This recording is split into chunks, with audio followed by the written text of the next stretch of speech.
This story about Henry Barths. He's a substitute teacher, but more than that, he is a ghost moving through the lives of others. On a midnight bus, he witnessed a deeply disgusting deal taking place between a troubled girl and a homeless man. That homeless man had no dignity and no credibility. Not only did the girl not get the money she deserved, but she also received a hard slap across her face. Henry saw the bright red blood gleaming at the corner of her lips, and a faint flicker of pity appeared in his eyes. But what happened next was something he never could have imagined. The girl who had just been hit looked at Henry and instantly understood. This was her next chance at survival. Seeing this, Henry had no choice left. He quickly decided to get off the bus. But the girl followed him off. And not only that, she rushed ahead and stood right in his path, pulling out her old tricks. Henry was taken aback. To get away as quickly as possible, he politely waved his hand to refuse. But Erica blocked his way and would not let him go, because her experience told her that this man was soft-hearted, and getting some money out of him would not be difficult. But no matter how hard she tried, Henry did not budge. After a long back and forth, Henry could not hold back any longer. He sternly scolded Erica and told her to have some self-respect, but this well-meaning advice did not work at all. Instead, Erica got even more agitated.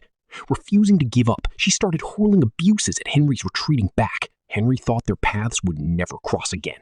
But those whose stories are written to meet, no matter how much they try to avoid it, their paths will always collide in the end. A few days later, in this crowded world, they met again. But this time, Erica had none of the stubbornness and clinging from that night. This time, she looked like a poor, helpless beggar.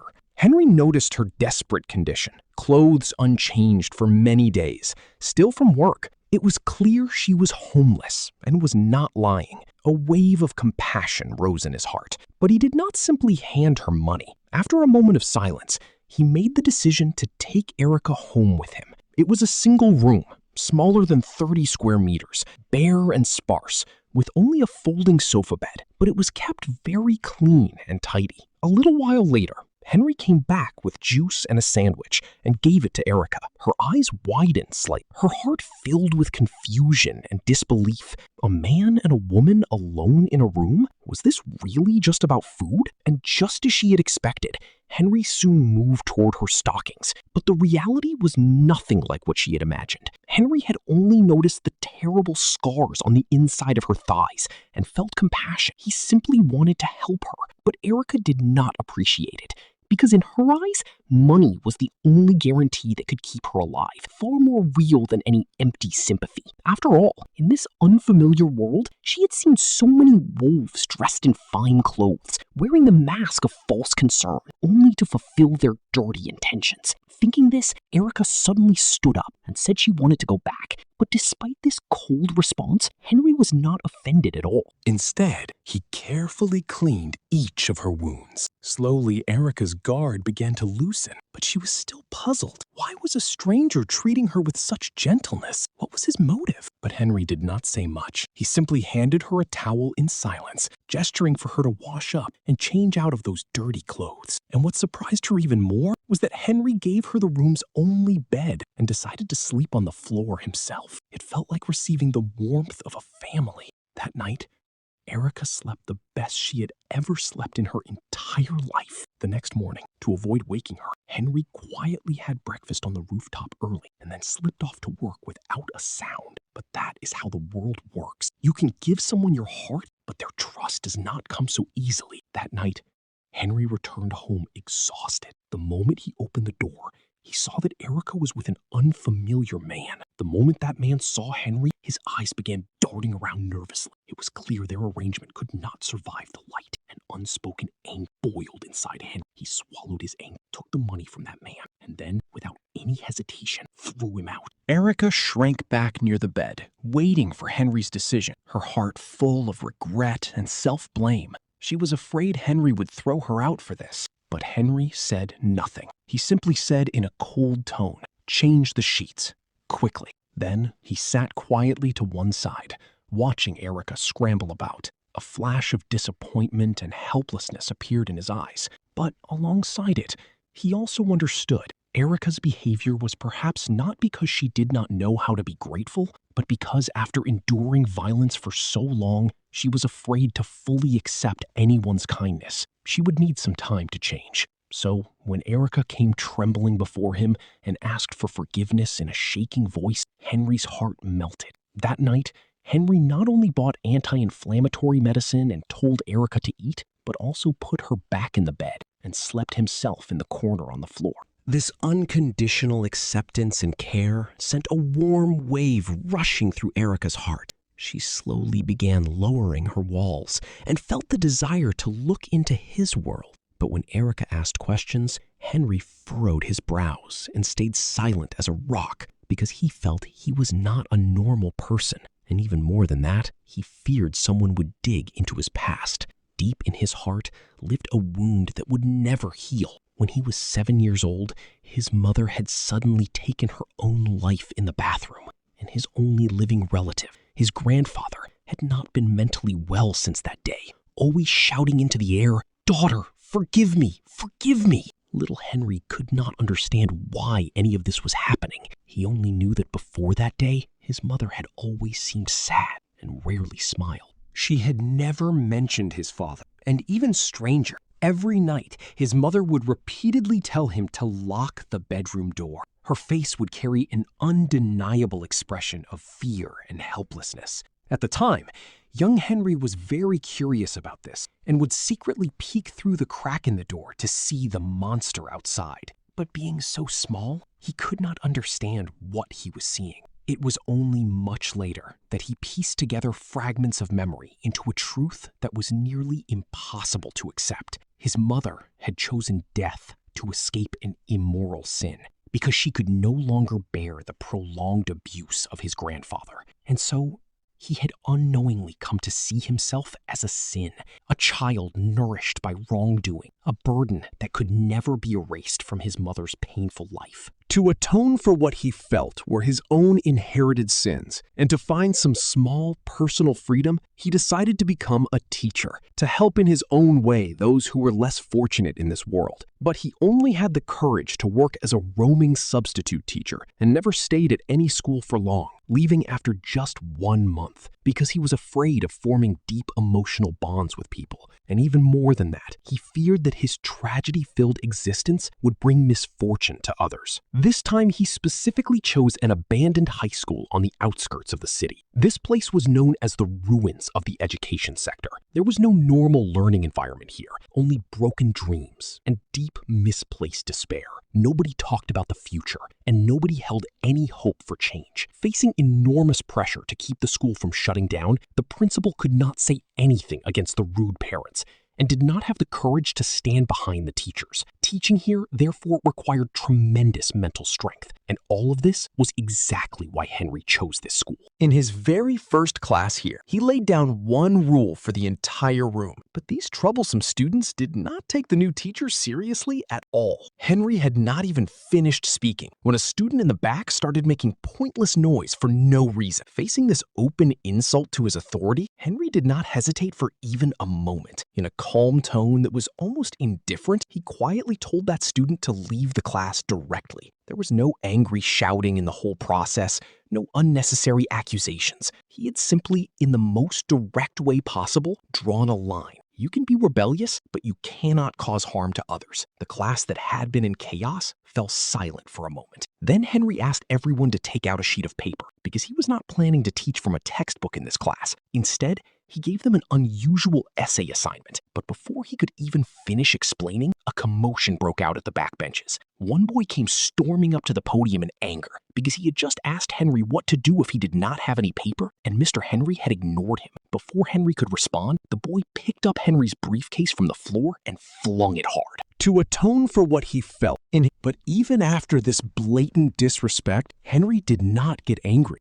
Instead, with an extraordinary calmness, he dissolved the boy's rage. He immediately gave him paper and a pen, and with sympathy, calmed his agitation. In this way, Henry showed that troublemaker his boundary, made it clear to everyone that damage would not be tolerated. This blend of strength and gentleness not only shattered the students' old assumptions about teachers, but for the first time cast a ray of respect and acceptance over this desolate campus. After this, he told the students to write a funeral speech, as if they had died, from the perspective of a relative or friend, about themselves. Some were stunned when they heard this, some laughed, and some shouted that it was too strange. But nobody knew that behind this seemingly odd approach lay Henry's genuine intention. He was absolutely certain that these so-called bad students were poor children who had simply been abandoned, and that behind each of them were surely untold secrets. In Henry's view, before memorization, what mattered first was touching their hearts, connecting them to the genuine feeling of losing and cherishing something. Only then could they slowly be guided to turn back and look at their own lives again and find even a little sense of self-worth. After class, students left one by one. Only the girl who had been scolded stayed behind. She looked at Henry with hopeful eyes and asked how she could become like him and how she could stop caring about what others thought. Hearing this, Henry paused. He was quiet for a moment. Then he said softly, "You just get used to it." No hollow reassurance, but it was like a gentle key that quietly unlocked Meredith's closed heart. It turned out that inner peace and strength are the best way to fight against outer problems. Getting used to it sounds passive, but hidden inside it is a kind of clarity that comes with time. Accepting the incompleteness of this world, accepting the prejudices of others, a necessary lesson on the road of growing up. But even though Henry said these things with ease, he was not some saint who had transcended the world. It was only the small, petty things that failed to stir waves in him. That evening, when he arrived home from work as usual, he received a call from the nursing home. He was told that his grandfather had locked himself in the bathroom again, was continuously screaming his mother's name, and there was no use in trying to reason with him. The moment he heard this, Henry rushed to the nursing home that very night. From outside the bathroom door, he tried everything to calm his grandfather's emotions, slowly coaxed him out, and then gently got him to sleep. For Henry, the bathroom is a concrete symbol of his childhood nightmares, the place where his mother died, the source of all his pain. His grandfather was the one who had caused his mother's death, but he was also the only family Henry had in this world, the support who had raised him since childhood. This relationship, built from both love and hatred, always kept Henry swinging between forgiveness and hatred, never truly free. And the staff's negligence felt like it was telling him, your pain, your relative's helplessness means absolutely nothing to others. In that moment, he tore off the mask of indifference and released all the suppressed pain, confusion, and grievance onto the staff. This anger was not without reason. It was the rawest reaction of a soul that had never healed, when his last remaining bond was treated as worthless. After a night of fighting with himself, the next day, Henry set out again on that same long road, still carrying his burden and his loneliness, trying to save others, and in doing so, trying to save himself. School that day was the same as always. The hallways were noisy, students loitered outside classrooms, and a stale atmosphere of chaos hung everywhere. Before class, Dr. Parker, who taught psychology, called in Misty, the most directionless girl in the class, and asked what her plan was if she could not get into college. Misty casually tossed out two hollow dreams. Maybe I will become a model, or maybe I will become a star in my boyfriend's band. Hearing this, Dr. Parker pulled out Misty's report card, which showed her at the bottom in every subject, and tried to show her the cold reality. But Misty not only stood her ground, but also started throwing sarcasm back. Parker faces an endless stream of students like this every single day. She explains things to them repeatedly, shows them the cruelty of reality, tries to shake them awake, and every time she receives the same careless response in return. The fatigue and regret that had piled up over a long time finally broke her patience in that moment. Nobody knew where Misty went, and nobody knew when she would return. Only one thing was certain. This would turn out to be the worst decision of her life, because she missed Mr. Henry's class. In class, Henry picked up the funeral speeches the students had written and read them one by one. Some students had written speeches that were absolutely terrible. Henry had barely read halfway through when everyone burst out laughing. but there were others in which hidden confusion was showing through. Resentment toward parents and fear of the future, all scattered across the page. No grand words, but every word pierced the heart. Henry moved through it all, from seriousness to humor, from teasing to weight, from playfulness to truth. And whether those words were absurd and funny or deep and suffocating, they quietly stirred something inside the hearts of all the children. Behind those words was the truest reality of these children's lives. They were not born bad students. They were like plants trying to grow in barren soil.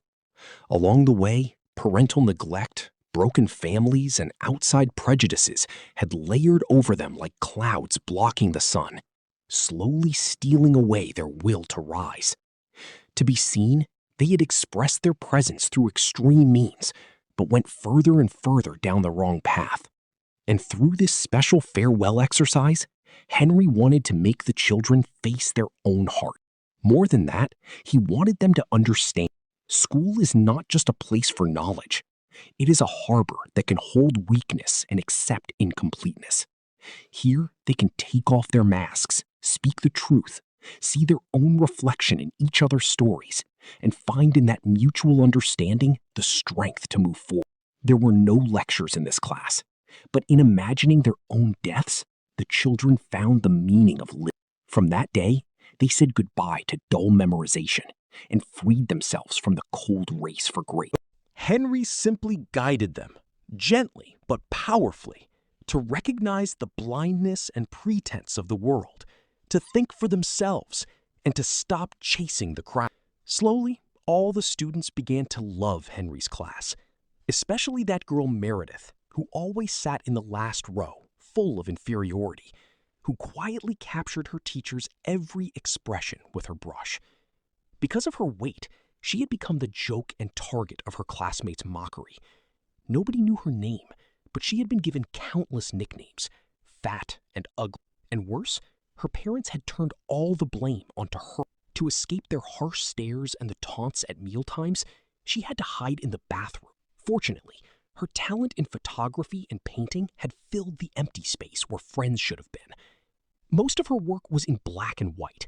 Whether in color or structure, her understanding went far beyond the ordinary. But this very uniqueness set her apart from the crowd and made her feel like an alien. Whenever she would go to her father with hopeful eyes showing her work, she always received contempt and mockery in return. That rejection from her closest person hurt her far more than anything her classmates could say. Before she met Henry, she always walked alone in the cold wind. So when Henry arrived, she understood the warmth he carried, perhaps better than anyone else, in a way others might not even notice. Henry's manner was gentle and composed, but in his eyes lived a sadness that never melted. Wherever he went, he drew the attention of the opposite gender. That day after school, Sarah, the most beautiful teacher in the school, invited him out for dinner. At the dinner table, Sarah, somewhat under the influence, let her guard down completely. Before this gentle and patient man, she poured out all the frustration she had stored from her work, along with the helplessness and boredom she felt powerless to change. Henry listened in silence, his eyes full of understanding and patience. But whenever the conversation turned to him, he would hesitate and go quiet. The memories he had deliberately buried would surge up like stormy waves and grip him like a nightmare. It was a sickness that had not healed for a long time. Nobody knew that beneath this composed and calm exterior lived a soul that life had long since imprisoned and that was still enduring its torment. At the moment of farewell, Sarah gently pressed her lips to Henry's. This kiss had nothing to do with romantic love. It was simply a thank you for his patient listening. After all, in this chaotic and tangled world, someone who stops and patiently listens to your voice is truly a rare gift. When Henry opened the door and returned home, he found that Erica had been waiting for a very long time, because today she had lovingly prepared a candlelit dinner for him. But when she found out that Henry had been on a dinner date with Sarah, An unspoken sadness flooded her heart. This subtle emotional shift shook Henry deeply. And then, deliberately, in an indifferent tone, he reminded Erica of his principles. He explained, "I can let you stay here, but you should not hold." Perhaps that is simply human nature. When we are in pain, we learn to stand outside everything and manage it with distance. But whenever we see the warmth glowing from 1,000 homes, or hear a soft greeting meant just for us, we suddenly realize, deep in our hearts, the desire to love and be loved never stopped. That hidden hope lay quietly in the light of the following morning.